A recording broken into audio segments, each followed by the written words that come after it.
Hello coders, you welcome on code hacker. So friends, आज मैं फिर आपके लिए एक इंटरेस्टिंग क्वेश्चन लेके आया हूँ। तो इस क्वेश्चन को सॉल्व करेंगे एंड अपने कंप्लीट स्विच स्टेटमेंट के बारे में जानेंगे। मैं स्विच स्टेटमेंट के बारे में जानना। Hello coders, you welcome on code hacker. So friends, आज हम एक इंटरेस्टिंग क्वेश्चन सॉल्व करने वाले अपने सी प्रोग्राम के ऊपर। ठीक है, तो हमारा क्वेश्चन क्या कहता है, डे ऑफ वीक कैलकुलेटर हमें डिजाइन करना है। क्या काम करेगा डे ऑफ वीक कैलकुलेटर? पूरे क्वेश्चन को बिल्कुल डिटेल के अंदर हमें समझने वाले हैं। तो फ्रेंड्स, ये क्वेश्चन आपको यूनिवर्सिटी एग्जाम्स में पूछा जाता है, तो इस क्वेश्चन को मिस मत करना। तो देखिए फ्रेंड्स, सबसे पहले बात करते हैं डे ऑफ वीक होता क्या है। डे ऑफ वीक हमारा होता क्या है?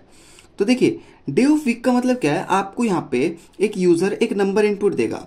क्या होगा, आपका जो यूजर है वो आपको क्या देगा, एक नंबर इनपुट देगा। क्या नंबर इनपुट देगा? कोई भी एक नंबर इनपुट दे सकता है। कहां से? 1 to 7। 1 to 7 आपको एक यूजर से नंबर इनपुट लेना है। ठीक है, उस नंबर के अकॉर्डिंग आपको क्या प्रिंट करना है, डे प्रिंट करना है। जैसे फॉर एग्जांपल मान लीजिए यूजर ने 1 नंबर इनपुट किया। 1 नंबर इनपुट करने पर आपको क्या रिटर्न करना है, संडे रिटर्न करना है। ठीक है, यहाँ पे जब 2 नंबर वो इनपुट करेगा तो आपको क्या रिटर्न करना है, यहाँ पे मंडे रिटर्न करना है। ठीक है, इसी तरीके से जब वो 3 यहाँ पे इनपुट करेगा तो आपको क्या रिटर्न करना है, यहाँ पे ट्यूसडे रिटर्न करना है। तो सेम अकॉर्डिंगली हम क्या करेंगे, यहाँ पर अपने कंप्लीट 7 नंबर यूजर से इनपुट ले सकते हैं एंड लास्ट के अंदर क्या प्रिंट करा सकते हैं, अपना सैटरडे। तो जब भी आपको यूजर कोई भी एक नंबर इनपुट देगा तो क्या प्रिंट कराना है, उस नंबर के अकॉर्डिंग वो डे प्रिंट कराना है। तो आपको नंबर कहां से स्टार्ट करना है, संडे से, एंड खत्म कहां पे करना है, सैटरडे के ऊपर। ठीक है, नंबर 1 to 7 हमारे नंबर है। तो फटाफट देखते हैं क्या अप्रोच हम लगाने वाले हैं। तो फ्रेंड्स, यहाँ पे आपको मान लीजिए क्या यूजर ने पहला नंबर इनपुट किया तो आपने क्या प्रिंट किया, संडे प्रिंट किया। ठीक है, तो इसके अंदर आप सोच रहे हैं कि इसने गाइस एक नंबर हमें इनपुट दिया है और हमें कोई मतलब डे प्रिंट करना है, तो हमें कोई कंडीशन लगानी पड़ेगी। ठीक है, क्या कंडीशन लगानी पड़ेगी कि जो हमारा नंबर है वो 1 के इक्वल है तो हम क्या करेंगे, संडे प्रिंट करेंगे। अगर नंबर हमारा 2 के इक्वल है तो मंडे प्रिंट करेंगे। ठीक है, तो इस तरीके से हम कोई कंडीशन लगाने की अप्रोच सोच रहे हैं अभी। तो फटाफट मैं देखता हूं, सबसे पहले आपको दिमाग में आएगा इफ एल्स का यूज करना। तो इफ एल्स क्या कहता है गाइस, इफ एल्स कहता है कि आप क्या करेंगे, इफ के अंदर एक कंडीशन लगाएंगे। इफ के अंदर मान लीजिए आपने यहाँ पे कंडीशन लगाई, इफ नंबर इक्वल टू 1। अगर आपका नंबर इक्वल हो जाता है 1 के, तो आप क्या प्रिंट कर देंगे, यहाँ पे संडे प्रिंट कर देंगे। क्या प्रिंट कर देंगे, संडे। ठीक है, एंड यहाँ पे कर्ली ब्रैकेट को बंद करते हैं। उसके बाद जाएंगे, अगर गाइस ये कंडीशन गलत हो जाती है, जो आपका यूजर ने जो नंबर डाला है वो 1 के इक्वल नहीं होता, तो क्या करते हैं आप यहाँ पे लगाते हैं एल्स। एल्स के बाद आप एक और कंडीशन चेक करते हैं, एल्स इफ लगा के क्या करेंगे, आप चेक करेंगे नंबर इक्वल टू 2। अगर आपका नंबर 2 के इक्वल है तो क्या करेंगे, आप यहाँ पे प्रिंट कर देंगे मंडे, प्रिंट कर देंगे मंडे। ठीक है, अभी तक हमने ये वाली अप्रोच अपनी लगाई। यहाँ पे कर्ली ब्रैकेट को बंद करते हैं। उसके बाद आप बोलेंगे कि अगर यूजर ने 2 भी नहीं एंटर किया, 2 नहीं डाला, तो ये कंडीशन क्या हो जाएगी, मेरी गलत हो जाएगी। ये कंडीशन गलत होती है, हम अगले एल्स के अंदर जाएंगे, तो यहाँ पे एक और एल्स इफ हम लगाते हैं। ठीक है, इस तरीके से हम क्या करेंगे, अपने 7 बार एल्स इफ का यूज करेंगे। तो गाइस, ये जो प्रोग्राम है थोड़ा क्या हो जाएगा, कॉम्प्लेक्स हो जाएगा। ये प्रोग्राम क्या हो जाएगा, थोड़ा कॉम्प्लेक्स हो जाएगा। तो इस कॉम्प्लेक्सिटी को कम करने के लिए हम किसका यूज करने वाले हैं, यहाँ पे स्विच केस का यूज करने वाले हैं। किस चीज का यूज करने वाले, अपने स्विच केस का यूज करने वाले हैं। अभी स्विच केस क्या कहता है, मैंने कंप्लीट वीडियो बना रखी है स्विच के ऊपर। फ्रेंड्स, बहुत इंपॉर्टेंट वीडियो है वो, तो उस वीडियो को जाकर कंप्लीट देखना। एक एक चीज मैंने बिल्कुल डिटेल के अंदर आपको बता रखी है वहां पर। तो एक बार यहाँ पे बता देता हूँ स्विच करता क्या है। देखिए, आपने यहाँ पे इफ एल्स को यूज किया तो यही काम क्या करेगा, स्विच करेगा। लेकिन जो यहाँ पे कॉम्प्लेक्सिटी थी हमारी, वो क्या हो जाएगी, कम हो जाएगी। हमारा कोड थोड़ा अच्छा लगेगा, थोड़ा फास्ट होगा। ठीक है, और एक अच्छा कोडर वही होता है जो क्या करता है, प्रोग्राम को थोड़ा टाइम कॉम्प्लेक्सिटी के अकॉर्डिंग सॉल्व करता है। ठीक है, उसकी स्टोरेज कॉम्प्लेक्सिटी के अकॉर्डिंग सॉल्व करता है। तो यहाँ पे स्विच केस क्या कहता है, सबसे पहले हम स्विच कीवर्ड यूज करने वाले हैं। स्विच कीवर्ड हमने यूज किया। स्विच कीवर्ड के बाद आप एक कंडीशन लगा देंगे या कोई एक्सप्रेशन लिख देंगे। मान लीजिए एक्सप्रेशन लिखता हूं मैं नंबर, और इस नंबर को किससे इनपुट लूंगा, मैं यूजर से। यहां मैं लिख देता हूं इंट। यहां पे मैंने क्या डिक्लेयर किया, एक वेरिएबल डिक्लेयर किया, इंट नंबर। इंट नंबर मैंने एक वेरिएबल डिक्लेयर किया। ठीक है, अगर गाइज यहाँ पे यूजर ये नंबर इनपुट डालेगा तो इस नंबर के अंदर कोई वैल्यू जाएगी, ये वैल्यू उठकर इस वाली कंडीशन के अंदर आ जाएगी। ठीक है, यहाँ तक आपको समझ आया। उसके बाद देखो, कर्ली ब्रैकेट मैंने यहाँ पे लगाया। कर्ली ब्रैकेट लगाने के बाद हम यहाँ पे लिखते हैं अपना पहला केस। पहले केस के अंदर वैल्यू डालता हूँ मैं 1। पहले केस में वैल्यू क्या डाली मैंने, 1 वैल्यू डालकर मैं लगाता हूँ कोलन। कोलन के बाद मैं यहाँ एक स्टेटमेंट लिखता हूँ, प्रिंट एफ, यहाँ लिखता हूँ संडे, प्रिंट एफ संडे। ठीक है, यहां तक समझ आया। लास्ट के अंदर क्या कर देता हूं, ब्रेक कर देता हूं। तो गाइज आपने वो स्विच वाली वीडियो देखी होगी तो आपको एक कंप्लीट पता होगा कि मैं क्यों लिख रहा हूँ, केस क्यों लिखा है मैंने, वन वैल्यू क्यों लिखी है, प्रिंट क्यों किया है, ब्रेक क्यों किया है, ये सभी चीजें मैंने उस वीडियो के अंदर अच्छी तरीके से समझा रखी है कि आप इन इन चीजों को क्यों यूज करते हैं। ठीक है, तो देखिए केस, फर्स्ट केस है हमारा, फर्स्ट केस के अंदर वैल्यू लिखी 1। अभी जो यूजर यहाँ पे नंबर इनपुट कर रहा है, यूजर ने मान लीजिए 1 इनपुट किया, 1 उठ कर कहां पे गया, यहाँ पे गया, नंबर की जगह क्या आ गया, 1 आ गया। अब कंपाइलर क्या करेगा, इस वाले नंबर को इस वाली वैल्यू से मैच करेगा, ये चेक करेगा क्या नंबर, जो हमारा नंबर है वो इक्वल टू 1 है। तो आप क्या करेंगे, आप देखेंगे यहाँ पे जो 1 है वो यूजर ने इनपुट किया, तो नंबर की जगह क्या गया, यहाँ पे 1 गया, तो आप देखेंगे 1 इक्वल टू 1 हो रहा है, तो ये कंडीशन ट्रू हो जाएगी। कंडीशन ट्रू होते के साथ जो आपने यहाँ पे जो कोड लिखा है प्रिंट एफ वाला, ये कोड क्या हो जाएगा, एग्जीक्यूट हो जाएगा। एग्जीक्यूट होते के साथ आप क्या कर देंगे, ब्रेक कर देंगे। ब्रेक का मतलब इस स्विच से बिल्कुल बाहर आ जाएंगे। इस स्विच से बाहर आने का मतलब क्या हुआ, आपने एक नंबर इनपुट किया, इनपुट के अकॉर्डिंग आपको यहाँ पे रिजल्ट मिला, रिजल्ट मिलते ही आपने अपना स्विच ऑफ कर दिया। ठीक है, तो ये था हमारा स्विच केस। तो इस तरीके से हम क्या करेंगे, अपने 7 केस लिख देंगे। तो फर्स्ट केस मैंने लिखा, अभी केस नंबर 2 में लिखता हूं, ये हमारा सेकंड केस है। सेकंड केस के अंदर वैल्यू क्या डालूंगा, मैं 2 डालूंगा। जब यूजर यहाँ पे कोई वैल्यू इनपुट करेगा तो ये 2 से मैच करेगा, क्या जो हमारा नंबर है वो इक्वल टू 2 है। अगर 2 होता है तो जो हम कोड लिखेंगे यहाँ पे, मैंने यहाँ पे लिखा प्रिंट एफ, यहाँ पे लिख देता हूं अपना मंडे, प्रिंट एफ मंडे। तो क्या प्रिंट हो जाएगा, हमारा मंडे प्रिंट हो जाएगा। लास्ट में क्या कर देंगे, ब्रेक कर देंगे। ब्रेक करना गाइस बिल्कुल मत भूलना, अगर आप ब्रेक नहीं लगाएंगे तो आपके जो सभी केस हैं वो सभी एग्जीक्यूट हो जाएंगे। तो आपको ब्रेक लगाना बहुत इंपॉर्टेंट है। ठीक है, तो केस 2 मैंने पे लिख दिया। इस तरीके से गाइस आप अपने 7 केस लिख देंगे। 7 केस के अंदर अलग अलग वैल्यू होगी।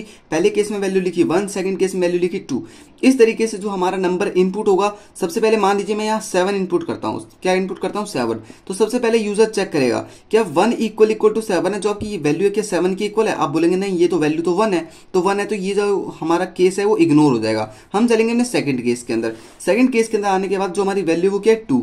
तो अब चेक करेगा कि जो हमारा 7 है वो 2 के इक्वल है, तो कंपाइलर क्या बोलेगा 2 के इक्वल नहीं है, तो ये केस भी हमारा क्या हो जाएगा, इग्नोर हो जाएगा। तो इस तरीके से हम अपने सभी केस को मैच करेंगे। तो लास्ट के अंदर जो हमारा 7th केस है, जिसके अंदर वैल्यू क्या होगी 7, जिसमें वैल्यू क्या होगी 7, वो 7 हमारा इक्वल हो जाएगा। एंड इक्वल होने के बाद जो हम कोड लिखेंगे, मैं लिखूंगा यहाँ पे print F Saturday, print F Saturday. तो आपका सैटरडे क्या हो जाएगा, यहाँ पे प्रिंट हो जाएगा। लास्ट के अंदर क्या कर देंगे, ब्रेक कर देंगे। क्या कर देंगे, ब्रेक कर देंगे। ठीक है, तो इस क्वेश्चन को हम इस अप्रोच से सॉल्व करने वाले, तो फटाफट चलते हैं अपने विजुअल स्टूडियो कोड पर एंड इस क्वेश्चन को कोड करके देखते हैं। हाँ तो फ्रेंड्स, हम अपने VS कोड पर आ चुके हैं। फटाफट एक फाइल बना देते हैं अपनी। तो फाइल बनाता हूँ मैं यहाँ पे डे ऑफ वीक नाम से .c। ठीक है, डे ऑफ वीक .c नाम से मैंने एक फाइल बनाई। अब क्या करते हैं, फटाफट इसके अंदर क्या लिखते हैं, अपना कोड लिखते हैं। तो सबसे पहले मैं हैशटैग इंक्लूड stdio.h अपनी हेडर फाइल इंक्लूड कर लेता हूँ। अब क्या करेंगे, अपना मेन फंक्शन लिखेंगे, इंट मेन। ठीक है, मेन फंक्शन लिखने के बाद आपको क्या करना है, कर्ली ब्रैकेट लगा देना है। अब जो भी प्रोग्राम आपको एग्जीक्यूट करना है अपने टर्मिनल के ऊपर, वो किसके अंदर लिखना है, अपने मेन फंक्शन के अंदर लिखना है। तो फटाफट यहाँ पे लिखते हैं। सबसे पहले मैं एक वेरिएबल डिक्लेयर कर लेता हूँ, इंट वेरिएबल। इंट किस नाम से करूँगा, नंबर नाम से, इंट नंबर। ठीक है, मैंने एक वेरिएबल डिक्लेयर कर दिया। अब क्या करेंगे, अब फटाफट इस नंबर को अपने इनपुट लेते हैं यूज़र से। तो मैं करता हूँ प्रिंट एफ, यहाँ पे लिखता हूँ एंटर द नंबर हेयर। ठीक है फ्रेंड्स, तो हमने क्या किया, यूज़र से एक नंबर इनपुट ले लिया।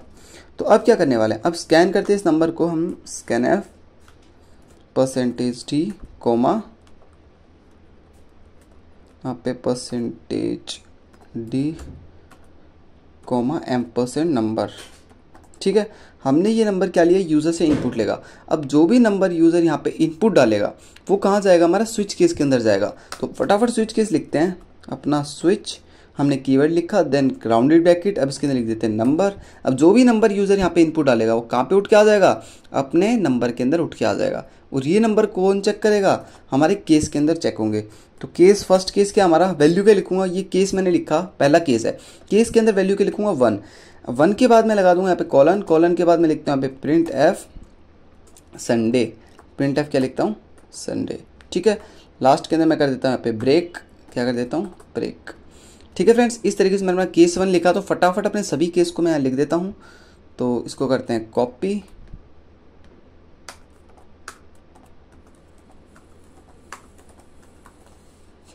एंड यहाँ पे वैल्यू चेंज करते हैं। 1 की जो वैल्यू यहाँ पे 2 कर देते हैं, यहाँ पे वैल्यू 3 कर देते हैं, एंड यहाँ पे 4 यहाँ पे 5, यहाँ पे 6, यहाँ पे 7, ठीक है। अब इन सभी के डे के नाम भी चेंज कर देते हैं। यहाँ कर देता हूँ मैं मंडे, ट्यूसडे, यहाँ पे कर देता हूँ ना थर्सडे, देन फ्राइडे। तो लास्ट में मैं कर देता हूँ अपना सैटरडे, ठीक है। अभी मैंने क्या किया, बिल्कुल डिटेल के अंदर चीज़ों को समझना। यहाँ पे एक यूज़र ने नंबर डाला, ठीक है, यूज़र ने नंबर डाल दिया। यूज़र ने नंबर डालने के बाद स्विच के अंदर इस वाले नंबर के अंदर क्या आया, हमारा नंबर आया। वो नंबर क्या होगा, इन सभी वैल्यूज से मैच होगा।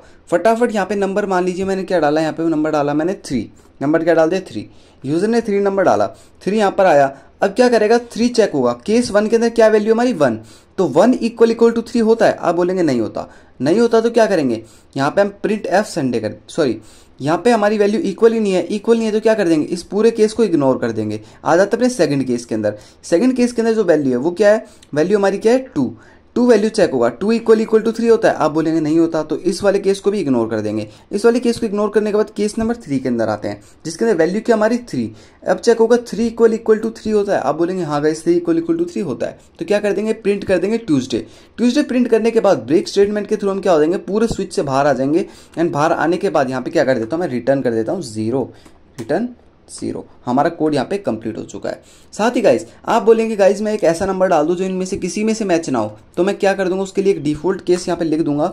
मैं लिख देता हूँ डिफॉल्ट, यहाँ पे कॉलन, तो मैं कर देता हूँ यहाँ पे print F enter a valid number.